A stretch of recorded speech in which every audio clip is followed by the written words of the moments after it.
नमस्कार दोस्तों, मैं डॉक्टर कुलदीप जांगीड़ एक बार फिर से आपका मेरे YouTube channel doctor Kuldeep Jangid homeopathy में हार्दिक स्वागत करता हूं। दोस्तों, आज हम बात करेंगे एक काफ़ी कॉमन टॉपिक जो कि आजकल बहुत ज़्यादा देखने को मिलता है, जिसका कि नाम है फिस्टुला। फिस्टुला इन एनो या जिसे बगंदर भी कहते हैं। आज हम बात करेंगे दोस्तों कि आखिर फिस्टुला क्या होता है, इसके क्या साइन और सिम्टम होते हैं कि आप उसको पहचान सकें कि कहीं आपको ये फिस्टुला तो नहीं है। इसके साथ साथ इसके कौन से कारण हैं जिसके कारण ही आपको फिस्टुला जो डिजीज़ होती है वो डेवलप होती है, और इसका होम्योपैथी में क्या बेस्ट ट्रीटमेंट अवेलेबल है कि आपको सर्जरी नहीं करानी पड़े और बिना सर्जरी के भी आप फिस्टुला या बगंदर से आप मुक्ति पा सकें। आज मैं आपको इसी के बारे में जानकारी दूंगा। दोस्तों, इससे पहले फिस्टुला से मिलते जुलते दो और टॉपिक पे मैंने वीडियो बनाए थे। एक था पाइल्स, जिसे बवासीर भी कहते हैं या जिसे मस्सों की बीमारी भी कहते हैं, और एक था फिशर।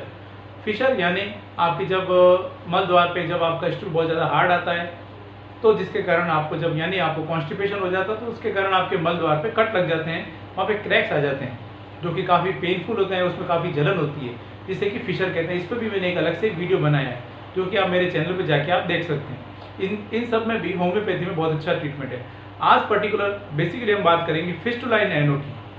दोस्तों, अगर आपके मल द्वार के आसपास ऐसा फोड़ा हो गया है जो कि बार बार ठीक होता है, बार बार भरता है, बाद में वापस उसमें से डिस्चार्ज होता है और ऐसा लगता है कि आपको वो ठीक हो गया है, हील हो गया है, लेकिन थोड़े दिनों बाद में वापस वो फूट जाता है, यानी एक ऐसा फोड़ा बन गया है आपके मल द्वार के पास में जो कि कभी हील ही नहीं होता है, कभी वो भरता नहीं है, यही जो होता है यही फिस्टुला होता है। दोस्तों, अगर आपको ऐसी कंडीशन है, आपको बार बार इस तरह का एक फोड़ा बन जाता है जो ठीक होता है, वापस बनता है, वापस ठीक होता है, वापस उसमें मवाद बनता है, दोस्तों, तो आपको सावधान होने की ज़रूरत है। और मैं आपसे एक बार रिक्वेस्ट करूंगा, अगर ऐसी कंडीशन है तो आप एक बार होम्योपैथी जरूर लें। होम्योपैथी के इसमें बहुत अच्छे रिजल्ट्स मिलते हैं, और हो सकता है आप अगर होम्योपैथी लेते हैं तो आपको शायद आपको ऑपरेशन की ज़रूरत ना पड़े दोस्तों, क्योंकि कई दफ़ा ऐसा भी होता है कि आप सर्जरी भी करवा लेते हैं, लेकिन उसके बावजूद भी कई दफ़ा ये फिस्टुला वापस बन जाता है। ऐसे कई पेशेंट हैं जो हमारे पास में आते हैं जिन्होंने ऑपरेशन करवा रखा है, लेकिन उनको वापस रिकरेंस हो गया है, उनको फिस्टुला दोबारा बन गया है। इसलिए अगर आप ऑपरेशन की तरफ जा रहे हैं तो एक बार ऑपरेशन से पहले एक बार आप होम्योपैथी जरूर ट्राई करें, मैं आपसे ये रिक्वेस्ट करूँगा। दोस्तों, चलिए अब हम बात करते हैं कि आखिर फिस्टुला इन एनो या फिस्टुला होता क्या है और इसके क्या लक्षण होते हैं कि उसको आप पहचान सकें। दोस्तों, जो फिस्टुला होता है यह एक इन्फेक्टेड ट्रैक होता है, यानी एक सुरंग या टनल बोल सकते हैं, जो कि आपके बाहर की तरफ तो आपका जो मल द्वार होता है या जिसे एनस बोलते हैं, एनस के जस्ट पास में कुछ सेंटीमीटर या कुछ मिलीमीटर दूरी पे वो बाहर की स्किन के पे खुलता है, और अंदर ही अंदर वो आपका मल द्वार से थोड़ा सा अंदर कुछ मिलीमीटर या कुछ सेंटीमीटर पे आपके एनस में खुलता है। इस तरह से यह एक इन्फेक्टेड ट्रैक होता है जो कि आपके एनस के अंदर से होता है, बाहर स्किन पे आता है। यह जैसा मैंने आपको बताया, स्किन आपका जो मल द्वार है उससे कुछ सेंटीमीटर या कुछ मिलीमीटर दूरी पे होगा। होता क्या है, जब कभी भी आपको उसमें इन्फेक्शन होगा तो उसके साथ साथ उसमें जो इन्फेक्टेड जो ट्रैक बन गया है उसके अंदर मवाद बनेगा और वो उसमें वहाँ पे आपको इन्फ्लेमेशन हो जाएगा, वहाँ पे स्वेलिंग आ जाएगी, वहाँ पे आपको रेडनेस आ जाएगी, और वहाँ पे आपको तेज़ दर्द होगा। दर्द होने के साथ साथ वहाँ पे आपको चुभन भरा आपको एहसास भी होता है, और धीरे धीरे वो जब वो पूरा उसमें इन्फेक्शन हो जाएगा और वो मवाद से भर जाता है, तो वो वहाँ पे फोड़ा बन के वो आपके मल द्वार के आसपास जहाँ पे भी उसका मुंह बना हुआ होता है वहाँ से वो फूटेगा और उसमें से सारा मवाद निकलता है, और उसके बाद में आपको ऐसा लगेगा कि वो सारा मवाद निकल गया और वहाँ उसका मुंह जो होता है, मवाद जो फोड़ा बना है उसका मुंह बिल्कुल बंद हो जाता है, और ऐसा लगेगा वहाँ पे कुछ नहीं है, एक फोड़ा था, एक फुंसी हुई थी आपके मल द्वार के पास में, वो फूट गई, उसमें से मवाद निकल गया और अब वो ठीक है, अब आपको कोई तकलीफ नहीं होगी। लेकिन कुछ समय बाद आप पाते हैं कि किसी को ये 2-3 दिन में वापस बन जाता है, किसी को सप्ताह करीब करीब लग जाता है, किसी को 15-20 दिन में वापस वो बनता है। लेकिन कुछ समय बाद, जैसा कि मैंने आपको बताया, 3 दिन, 4 दिन, 5 या 7 दिन, या हो सकता है सप्ताह, या हो सकता है 15 दिन बाद भी उसमें वापस इन्फेक्शन होगा, वापस वो उसका एक फोड़े का एक वो आकार लेगा और उसमें से वापस मवाद निकलेगा और वो फूटेगा। दोस्तों, यह क्रम जो होता है वो चलता रहता है, फोड़ा बनेगा, फूटेगा, वापस वो हील होगा और वापस वहाँ पे वो फोड़ा बनेगा और फूटेगा। ऐसा क्रम जो लगातार चलता रहेगा, यह जो कंडीशन है यह इंडिकेट करती है कि आपको यह फिस्टुला इन एनो या आपको बगेंदर की बीमारी हो सकती है। दोस्तों, इसके अंदर क्या होता है कि आपको जो फिस्टुला जब बनता है तो आपको जब वो फूटने वाला होगा वहाँ पर आपको उसमें फोड़े की जगह पे आपको मल द्वार के पास जहाँ पर भी वो फिस्टुला बनता है वहाँ पर आपको रेडनेस दिखेगी, वहाँ पे उसको उभार सा दिखेगा, वहाँ पे आपको स्वेलिंग आएगी। उसके साथ साथ आपको वहाँ पे काफ़ी दर्द भी होता है। कई लोग होते हैं उनको इतना दर्द होता है कि वो बैठ भी नहीं पाते हैं। इसके साथ साथ वो थोड़े दिनों बाद में जब ये सारी चीज़ें होती है, उसके साथ में थोड़े समय बाद में जब वो मवाद से भर जाता है तो उसमें से फूट जाता है वो, और उसके साथ साथ उसमें से कई दफ़ा चिपचिपा स्राव निकलेगा, या उसमें से ब्लड निकलेगा, या हो सकता है उसके अंदर से मवाद, जब इन्फेक्शन हो जाता है तो उसमें से मवाद भी निकले पीला पीला। यहाँ पे कई दफ़ा ऐसे भी होता है कि कई लोगों को लगातार एक चिपचिपा सा एक स्टिकी सा डिस्चार्ज लगातार कंटिन्यूसली होता रहता है। इसके साथ साथ वहाँ पे जब वो इसमें से काफ़ी दुर्गंध भी आती है कुछ लोगों में, और वहाँ पे उनको इचिंग भी होती है, काफ़ी खुजली भी वहाँ पे उनको रहती है। यह जो अगर सिम्टम होता है यह इंडिकेट करते हैं आपके फिस्टुला के। यह सिम्टम जो भी है वो सारे सिम्टम आपके फिस्टुला में देखने को मिलेंगे। इस तरह से दोस्तों यह सारे सिम्टम जहाँ मिलते हैं, और वहाँ वैसा फोड़ा जो कभी आपका हील नहीं होता है, यह एक जो कंडीशन है यही इंडिकेट करती है कि आपको फिस्टुला है, या यही सारे जो सिम्टम होते हैं वो फिस्टुला में आपको देखने को मिलेंगे। दोस्तों चलिए ये होगा इसके सिम्टम, और आखिर फिस्टुला क्या है ये आपने समझा। अब हम बात करते हैं इसके कारण की। ऐसे कौन से कारण हैं जिसकी वजह से आपको फिस्टुला इन एनो बन जाता है। दोस्तों इसमें जो बेसिकली ऐसा इसका जो कारण होता है वो होता है कॉन्स्टिपेशन, यानी जिन लोगों में बहुत ज़्यादा कॉन्स्टिपेशन या कब्ज की शिकायत रहती है, या वो जो लोग बहुत ज़्यादा खान पान जिनका होता है वो बहुत ज़्यादा स्पाइसी खाना लेते हैं, बहुत ज़्यादा तला हुआ लेते हैं, जिनका ईटिंग हैबिट सही नहीं है, उन लोगों में अक्सर ये जो डिजीज़ होती है वो देखने को मिलती है। इसके अलावा जो दोस्तों आपका जो एनस होता है, उस एनस के अंदर आपके काफ़ी म्यूकस सिक्रेट करने के लिए काफ़ी ग्लैंड्स होती है। उन ग्लैंड्स के अंदर जब उनका मुंह होता है, या जो उनकी जो ओपनिंग होती है वो जब कभी भी वो बंद हो जाती है, जिसके कारण उनकी आपकी जो म्यूकस सिक्रेट करने वाली जो ग्लैंड्स होती है, उन ग्लैंड्स के अंदर जब इन्फेक्शन हो जाता है, और इन्फेक्शन होने के कारण उसमें जब मवाद पड़ जाती है, और जब ये इन्फेक्शन वाली ग्लैंड बनती है, तो वो एक तो इनका जो ओपनिंग होता है वो अंदर आपके एनस के अंदर खुलता ही है।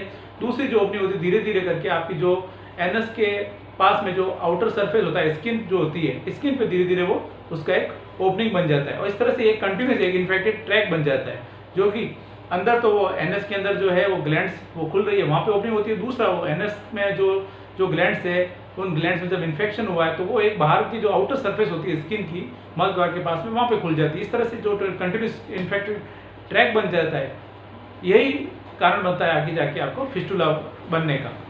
दूसरा जो एक कारण होता है वो होता है दोस्तों IBD, यानी inflammatory bowel disease, Crohn disease भी जिसे कहा जाता है। यानी आपकी जब आपका पेट सही नहीं रहता, आपका GI डिस्टर्बेंस रहता है, जिसके कारण आपका कभी आपको पेट में क्रैम्प्स आएंगे, दर्द रहेंगे, आपको कभी डायरिया शुरू हो जाएगा। उसके साथ कुछ दिनों बाद में आपको ये बिल्कुल ऐसा लगेगा आपका पेट बिल्कुल ठीक है, लेकिन कुछ समय बाद ये वापस रिपीट होगा। यानी जो आपका GI ट्रैक्ट है, आपका जो पेट है, वो जब आपका ठीक नहीं रहता है, डिस्टर्ब रहता है उसके अंदर, तो ये एक बड़ा कारण बनता है आपका फिस्टुला बनने का।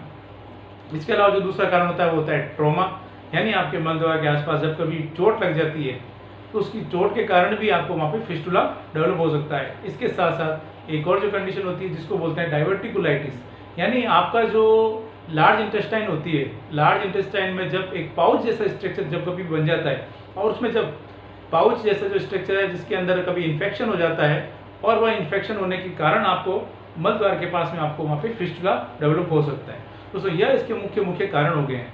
दोस्तों अब हम बात करते हैं, चलिए इसको कैसे मैनेज करना है, और इसका क्या होम्योपैथी में बेस्ट ट्रीटमेंट है कि आपको ऑपरेशन नहीं कराना पड़े। दोस्तों इसको सबसे पहले हम अगर बात करें मैनेजमेंट पार्ट की, तो इसमें आपको जो ध्यान देने वाली बात है वो होता है, आपको अगर आपका ऐसा जॉब है कि आप कंटिन्यू आपको सिटिंग करना पड़ता है, तो आपको मैं रिकमेंड करूंगा कि कंटिन्यूस अगर आपका लंबे समय तक सिटिंग होती है तो थोड़ा सा बीच में आपको उठ जाना चाहिए। इसके साथ साथ आपको अगर आपका खान पान सही नहीं है, यानी आप बहुत ज़्यादा स्पाइसी लेते हैं, बहुत ज़्यादा नॉनवेज लेते हैं, बहुत ज़्यादा तला हुआ खाते हैं, आपको उसको भी आप अवॉइड करें तो आपके लिए अच्छा रहेगा। आपको इसके साथ में आपको फाइबर डाइट लेना चाहिए। आपको ध्यान रखें कि आपको कॉन्स्टिपेशन नहीं हो, फल फ्रूट लें, ग्रीन लीफी वेजिटेबल्स लें, पानी अच्छी मात्रा में पिए आप। उसके साथ साथ बटर मिल्क ले सकते हैं, दही ले सकते हैं आप खाने के साथ में।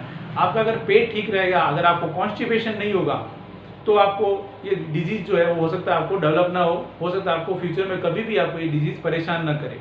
लेकिन अगर आपका खान पान सही नहीं होगा, आपकी ईटिंग हैबिट सही नहीं होगी, आपका अगर जो रहन सहन है, लाइफ स्टाइल अगर वो सही नहीं होगा, तो आपको ये बीमारी कभी आपको फ्यूचर में परेशान कर सकती है।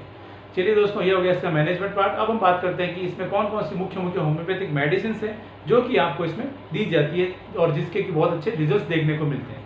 दोस्तों यहाँ पर मैं आपको कुछ होम्योपैथिक मेडिसिन बताऊँगा लेकिन मैं आपसे रिक्वेस्ट करूंगा, जैसा कि मैं हर बार कहता हूं, ये आपकी जानकारी के लिए होती है, आपको सेल्फ मेडिकेशन के लिए नहीं है। आप कोई भी होम्योपैथिक मेडिसिन लें, हमेशा अपने चिकित्सक की सलाह अनुसार लें, तो आपके लिए बेहतर रहेगा। दोस्तों चलिए अब हम बात करते हैं इसकी कुछ मेडिसिन की। दोस्तों इसमें जो सबसे पहले और जो मुख्य मेडिसिन है जिससे आके आपको ट्रीटमेंट स्टार्ट करना है, वो होता है इसकी बेसिलिनम 200। बेसिलिनम 200 से आपको इसका ट्रीटमेंट स्टार्ट करना है और इसको 15 दिन में आपको एक डोज आपका बेसिलिनम का आपको लेना होता है। बेसिलिनम 200 15 डेज में 3 ड्रॉप्स ऑन टंग। वापस इसको 15 दिन बाद में वापस आप इसको रिपीट करें 3 बूंद डायरेक्ट जीभ पर। इसके बाद में जो अगली मेडिसिन होती है, जो कि मैं अपने लगभग सभी पेशेंट्स को देता हूँ, वो है इसकी सैलेशिया 1M। सैलेशिया 1M का मैं वीकली एक डोज देता हूँ दोस्तों। और इसको आप मान लीजिए कोई भी एक संडे है या आपका कोई भी अदर डे है जो आप उसको फिक्स करते हैं, मान लीजिए वेडनेसडे, मंडे, ट्यूसडे, जो भी आप एक दिन होता है आप उस दिन दे रहे हैं, वापस उसी दिन आप उसको रिपीट करें। 3 drops on tongue same after 7 days, यानी 7 दिन बाद आपको उसको वापस रिपीट करना है। 7 दिन में केवल एक बार सैलेशिया 1M देना है डायरेक्ट टंग पर 3 बूंद। अगली जो मेडिसिन है वो है इसकी, जो कि इसकी बहुत अच्छी मेडिसिन है, वो है कैलकेरिया सल्फ। कैलकेरिया सल्फ 200 में इसमें काम में लेता हूँ। कैलकेरिया सल्फ 200 को लेने का तरीका है 3 बूंद डायरेक्ट जीभ पर दिन में सिर्फ एक बार। आप चाहे तो मॉर्निंग में ले सकते हैं, चाहे आफ्टरनून में, चाहे इवनिंग में, आप किसी भी समय एक बार ले सकते हैं इसको। वापस उसको नेक्स्ट डे आपको रिपीट करना होता है, यानी दिन में एक बार 3 बूंद डायरेक्ट जीभ पर। अगली जो मेडिसिन है दोस्तों इसकी वो है बेलाडोना 30। अगर आपको वहाँ पे बहुत ज़्यादा रेडनेस है, आपको बहुत ज़्यादा दर्द होता है, वहाँ पे स्वेलिंग है, तो वहाँ पर आपको बेलाडोना 30 बहुत अच्छा काम करती है। बेलाडोना 30 को भी लेने का तरीका है 3-3 बूंद डायरेक्ट जीभ पर दिन में 3 बार, सुबह, दोपहर और शाम। अगली जो मेडिसिन है दोस्तों वो है मैरिस्टिका सैप। मैरिस्टिका सैप भी इसके लिए, फिस्टुला के लिए बहुत अच्छी मेडिसिन है। मैरिस्टिका सैप 30 को लेने का तरीका है 3-3 बूंद डायरेक्ट जीभ पर दिन में 3 बार। मैरिस्टिका सैप के बाद में जो अगली मेडिसिन है वो है इसकी कैलेंडुला मदर टिंचर। कैलेंडुला का मदर टिंचर इसमें काम में लेते हैं, जिसको कि आपको क्लीनिंग के लिए, आपको जो फोड़ा है, आपको जो फिस्टुला बना हुआ है, उसको क्लीनिंग के लिए आपको काम में लेना होता है। सुबह और शाम 2 बार उसको आप अच्छे से उसको क्लीन करें। इसके साथ साथ जब कभी भी आप ड्यूटी से आते हैं, आप अपने काम से वापस आते हैं, तो उसके बाद में आप शाम के समय में आप एटलीस्ट दिन में एक बार आप उसको एक टब लें। टब के अंदर थोड़ा सा गुनगुना पानी लें, हल्का गर्म पानी, गुनगुना पानी, जिसके अंदर आप आराम से सेक कर सकें 15 से 20 मिनट। उसके अंदर कैलेंडुला जो मदर टिंचर है उसकी कुछ मात्रा डालें उसमें, और उसके साथ उसमें आप, मैं रिकमेंड करूँगा ऑलमोस्ट आप मान लीजिए 1 से 1.5 लीटर अगर आप पानी ले रहे हैं सेक के लिए, तो उसके अंदर आप करीब 5 से 7 ml आप उसमें कैलेंडुला का मदर टिंचर डाल सकते हैं। और उसके बाद उसमें आप करीब आप 15 से 20 मिनट के लिए आप उसमें सेक करें। आप इस तरह से उसको सेक करने में उसको कैलेंडुला को काम में ले सकते हैं। और उसके बाद में जब आप सेक करते हैं, उठते हैं, उसके बाद में इसी मदर टिंचर से उसको क्लीन कर लें आप अपने फिस्टुला को। इस तरह से आपको इसको कैलेंडुला को मदर टिंचर को आपको काम में लेना होता है। कैलेंडुला के बाद में दोस्तों जो अगली दवा है वो है नाइट्रिक एसिड 30।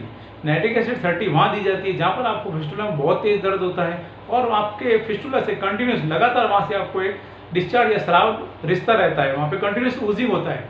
तो इस तरह की जो कंडीशन होती है वहाँ पर नाइट्रिक एसिड 30 बहुत अच्छा काम करती है। दोस्तों यह इसकी कुछ मुख्य मेडिसिन है जो कि as per symptom, as per indication दी जाती है। दोस्तों मैं उम्मीद करता हूँ आज मैंने आपके साथ में जो भी जानकारी शेयर की है आपको पसंद आई और आपके लिए फायदेमंद साबित होगी। अगर आपको ये वीडियो पसंद आया है तो इस वीडियो को लाइक करें, शेयर करें, कमेंट करें और इस चैनल को सब्सक्राइब करें और बेल आइकन जरूर दबाएं ताकि मैं जैसे ही कोई नया वीडियो अपलोड करूँ आपके पास उसका नोटिफिकेशन आ सके। Thank you.